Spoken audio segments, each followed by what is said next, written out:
So you kind of see how that thing is shaped, what you're actually doing when you stick that wire up in there?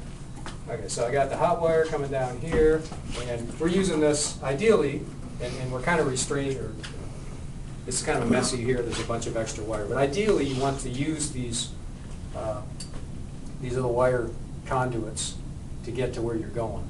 Clips. Yeah, rather than just running it from here to here, right, the shortest distance, to kind of simulate. And the covers for these are kind of off out of the way, but you know, you'd want these covered during normal operation.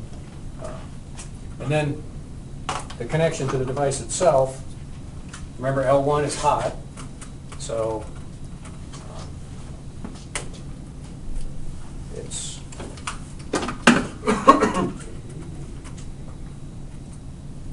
again, this wire here, it's kind of chewed up and short. yeah. Well, it's probably about the right length because you don't want a bunch of extra wire. Just well used. But it's, yeah, it's just not. It wasn't put in very. And that's very it. well. That's input, right? Well, this is not an input or an output. This is just power for the device. Okay.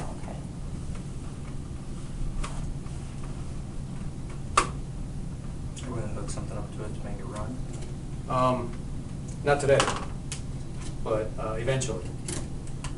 And then, in the sake of expediency, this neutral wire is already hooked up. I don't think it's long enough. Yeah, it's not quite long enough to make it, so I'm going to cheat a little bit and come around this way. And the neutral is going to go to L2. Let's see. This is probably a better tool.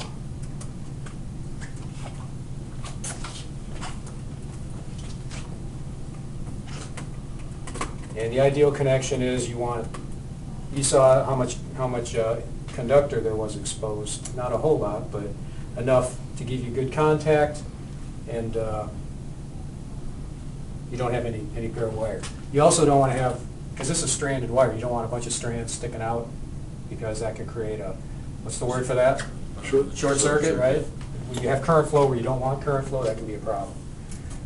In here, we're not going to worry about ground. You notice this ground up here is not actually connected to anything. Whoever connected to it down here just did it to make themselves feel good, I guess, because the ground, this terminal block is not connected to anything.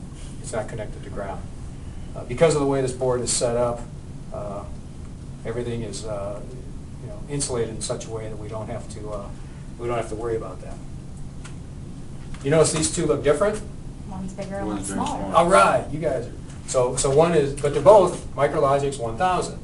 They're just different types. When you look at that manual that I put on at MicroLogic's 1000 PDF that I put on sale, you'll notice as you go through the wiring diagrams that there's a bunch of different configurations.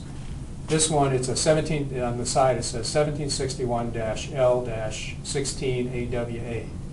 This one is a 1761-L32 AWA. So the other one's got twice as much capacity. Well, this one, yeah, it has more. I don't know if it's twice as much. This I one, thought this 16 to 32. yeah. Well, this one has 0 through 9, so it's 10 inputs. This one has 0 through 19, so that's 20. That's twice as many, isn't it? Mm-hmm. And then down for outputs, you have 0 through 5, so you have 6 outputs on the small one, which must mean we have 12. So, yeah, I think that twice as much. That's a good. So what'd you hook that up to? Like, Yeah. Well, so that's hooking up the power. So now when I turn it on, key 2 ought to be hanging over there somewhere. When I turn it on, what's going to happen is, I better see some flashlight or something. I don't know, I hope you don't see too much. They've got all this other junk hooked up. There's no telling what's going to happen when I turn this on. Stand back. All right. This is actually a motor controller, a frequency drive. Okay, this is, so what's going to come on first, it goes through a little self-test thing. You heard that little click? Mm-hmm. And you get a power light and you got a run light. The run means that it's actually running whatever program has been loaded into it. I have no idea what that is. We haven't got to that yet. But so what's it doing right now? Well, it's not doing anything. It's just Ready. it's running on. though. Yeah. It's running. It's waiting to execute whatever program is, well, it is executing whatever program is loaded into it. Okay? So that's hooking power to the device. That's step one. We're going to do this over in the lab at some point, and I've got a handful of these, smaller ones, and you can hook these up to just a plain old power cord. We've got a whole bunch of the ones that come with computers. We just cut the end off and strip back the wire.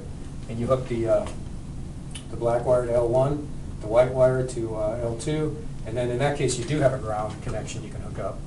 So you have those 3 wires, and then we'll take them over in the lab and program them and do some stuff. Okay, so that's just hooking power to it. Now to wire up an input. We got time for that? Yeah, we got time to wire up an input. Doc got it. I just figured you're taking a shortcut there. Yeah, well I am, but then I'll end up having this in my hand.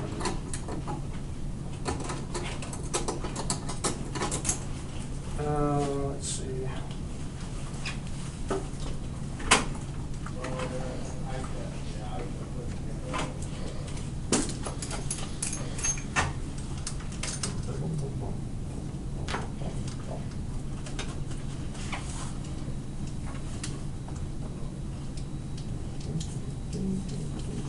So here's an example of an input. This is a switch.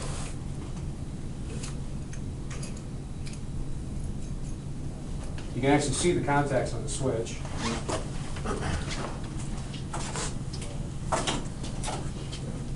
Walk over and put that rear end just so I can see it on the camera.